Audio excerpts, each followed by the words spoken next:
So we are back again with another video, and today we'll be talking about a vast array of things once again. First of all, we're going to be touching on what you can see there is that the Arsenal-Liverpool game on Thursday could be called off due to multiple cases of the Rona in Liverpool's camp.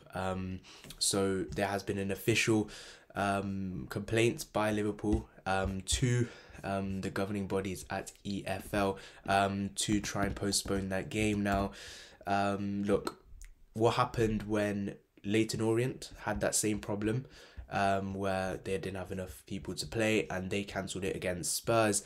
What happened in that instance was that, look, they had it cancelled and then Tottenham moved on in that instance. But I think in this case, the same thing should happen. I think the game, if they can't play, has to be called off because it's such a busy schedule at the moment. But again, we'll just have to see what happens. I won't be surprised if this is called off. I do expect this to be called off, but when could this be replayed due to other Premier League games that need to be replayed? Will Liverpool have to end up forfeiting this? That goes in our favour. Obviously, it's a semi-final. If we can get the pass on this, we can go straight to the final of the Carabao Cup at Wembley. We can play that game. But Arsenal have said on the official website, following a request from Liverpool FC, the English Football League is currently considering whether a Carabao Cup semi-final first leg match on Thursday 6th of January can go ahead. Liverpool have reported an outbreak of 19 and the Football League is now assessing the situation. So that's basically what it is at the moment, what has been displayed to us about the situation. And it looks like this could be off, this game between Arsenal and Liverpool. The next bit of news is on Ainsley Maitland-Niles now. And it looks like his deal to Roma is done and secured. Nearly a here we go now from Fabrizio Romano, and Ainsley Maitland-Niles is finally set to be leaving Arsenal Football Club on a deal to leave the football club on a loan premise. Let's have a look what he's exactly said. So let's go on to, I'm going to search it for Fabrizio Romano now. Let's see what he has said. So Fabrizio Romano has said that the deal is set to be completed for Ainsley Maitland-Niles to join AS Roma on a straight loan move. No buy option. It's just a straight buy option. A straight loan move, no buy option, which means Ainsley will be back at the end of the season. AS Roma have not included an option to buy him on. So yeah, just straight loan. Just final details to be agreed on player side, then Ainsley will fly to Rome. Negotiations started weeks ago and now all set to be signed.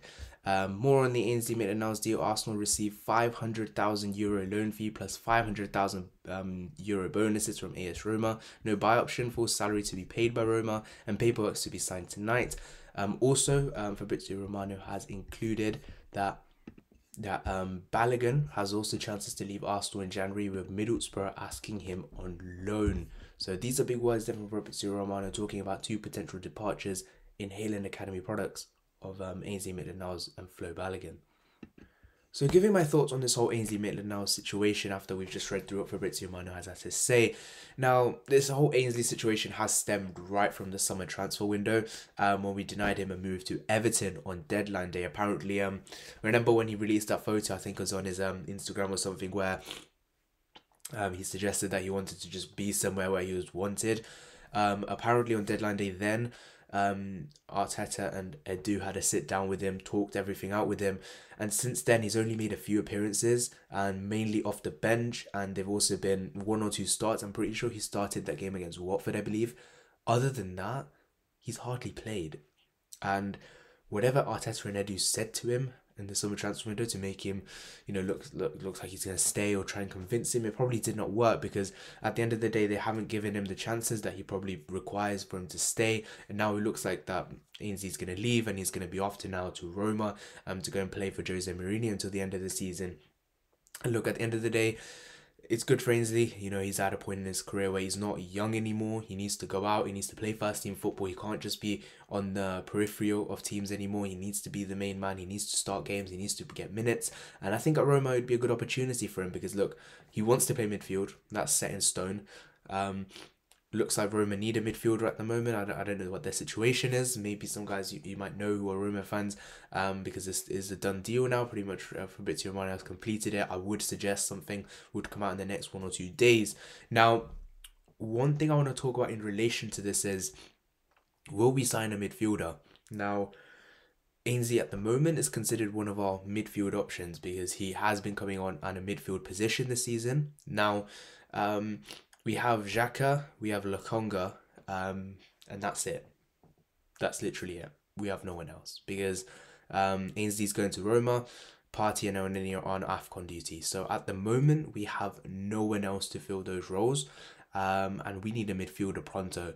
Now, if that's going to be Bruno Guimaraes, if that's going to be Hossein Mawar, whoever we're looking at, it needs to be someone quick because at the moment we're a bit short on midfield options. And if someone, let's say Xhaka or Lokonga, or even both of them got injuries, we would be completely screwed in them positions. Yes, I think Callum Chambers and Ben White can cover for them positions, but for me, I'd rather have Ben White playing centre back and Callum Chambers being on the bench realistically. So it'd be very interesting to see how this Ainsley move works out for other transfers, see if we actually sign a midfielder on loan or not, because I think that would be quite a key thing as well to see how that develops. So that is it on Ainsley MaitlandNiles. He is set to move to Roma, quite a quick one that has happened in the January transfer window, but that is our main first departure, first bit of business in this transfer window, that Ainsley MaitlandNiles is going to be leaving. Now, the next bit I want to talk about is Dusan Vlahovic. Now, apparently there have been a few developments in the story of Dusan Vlahovic. Apparently Arsenal are set to bid just £45 million for Dusan Vlahovic plus Lucas Torreira. Now, that is considerably cheaper than the 60 million fee Tottenham were tipped to pay. That's according to reports from Italian outlet Gazzetta dello Sport, who claim that Arsenal hold a key negotiating chip over their bitter North London rivals when it comes to securing the Fiorentina man. Mikel Arteta sent midfielder Lucas Torreira to the Florence outfit on loan at the start of the season. Now that Fiorentina want the Uruguayan midfielder for his £15 million buyout fee, Arsenal set to use that money in a deal to secure Vlahovic. Now, if you don't know already, Fiorentina want to keep Lucas Torreira. He has a £15 million, as that report suggested, buyout clause in his contract.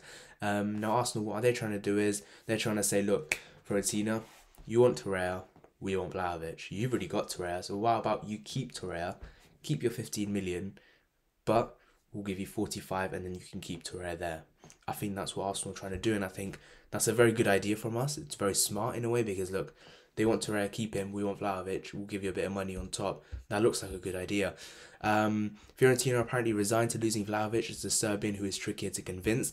Vlahovic is set to be concentrating on his football and having a storming season in Italian top flight. It's been rumoured, however, that the 21-year-old is simply not interested in upping sticks to North London Coney, has not entertained the Gunners' hierarchy over the deal.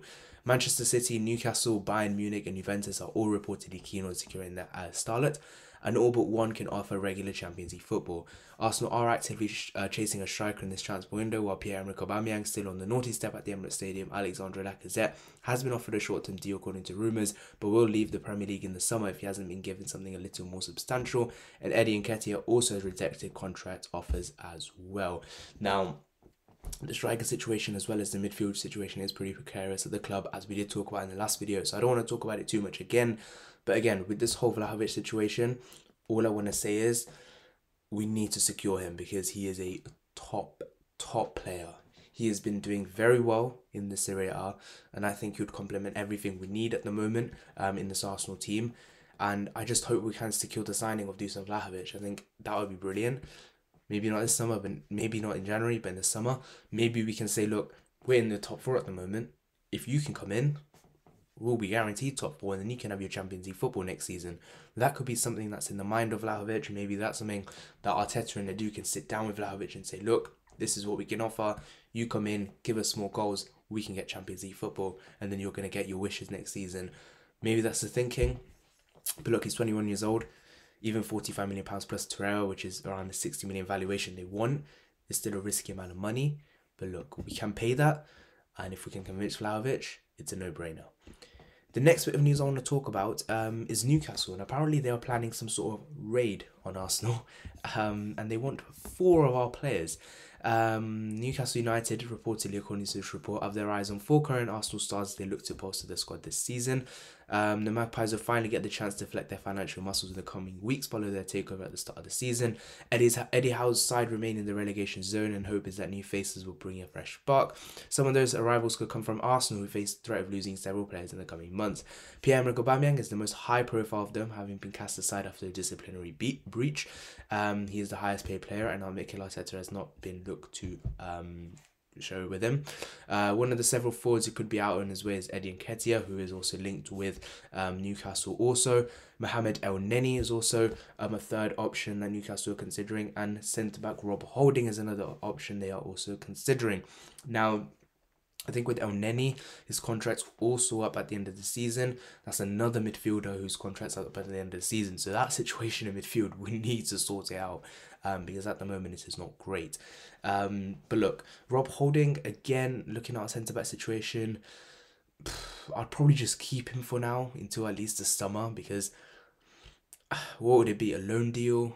We probably have cup games coming up. You know, we need to maybe switch around. Maybe Ben White would have to end up going in CDM if injuries happen for rotation. So we probably will end up needing Rob Holding at some point this season, as weird as it is for me to say. So it's probably a better advantage of us keeping him than getting rid of him to Newcastle, in my opinion. With Aubameyang, for me, as I've suggested, as I said a few days ago, I'd rather just let him go to Newcastle, take his wages, give us a nominal fee and get rid, so we can use that on Vlahovic, maybe secure Lacazette for a short-term deal, whatever. So I think that's my thoughts on those. Eddie Nketiah, would get rid of him. I'm not a huge fan of him. He can do well elsewhere. I don't see the potential in him for him to become that top elite striker. I don't see it anyway, but maybe he does, who knows. But yeah, that is it for today's video. If you have enjoyed, please leave a like and subscribe. Let me know your thoughts on the situations in Arsenal today. Ainsley MaitlandNiles leaving, are you happy or not? Vlahovic, would you take him at Arsenal or not? Thank you guys so much for watching. See you guys in the next one. Bye bye.